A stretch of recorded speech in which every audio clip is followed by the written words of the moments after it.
عليكم ورحمة الله وبركاته. الحمد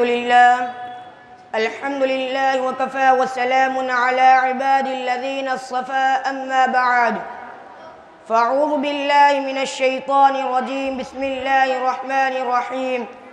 محترم ناظرین، سامعین عظام، آج میں اس جلسے میں ایک تقریر پیش کرنا چاہتا ہوں. میری تقریر کا عنوان ہے عظمت قرآن. قرآن عظیم الشان، اللہ رب العزت کا پیغام، انسانیت کے نام. یہ کتاب ہدایت ہے جسے اللہ رب العزت نے انسانیت کی رہنمائی کے بھیجا ہے.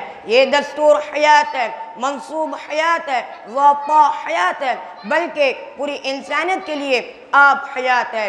قرآن مجید کو دیکھنا بھی عبادت ہے، پڑھنا بھی عبادت ہے، پڑھانا بھی عبادت ہے، سمجھنا بھی عبادت ہے، سمجھانا بھی عبادت ہے، اور اس پر عمل کرنا دنیا کی سب سے بڑی عبادت ہے.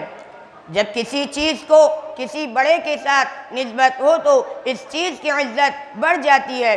دو اینٹیں ایک ہی بٹی سے خرید کر لائی گئی ہے، ایک کو بیت الخلاء میں لگا دیا جا رہا ہے اور دوسری کو مسجد میں لگا دیا گیا ہے.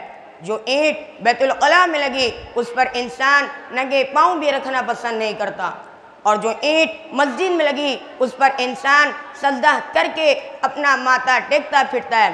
اس اینٹ کی شان کیسے بڑی کہ اس کو اللہ رب العزت کے گھر سے نسبت ہوگی. اسی طرح قرآن مجید کو بھی اللہ رب العزت سے نسبت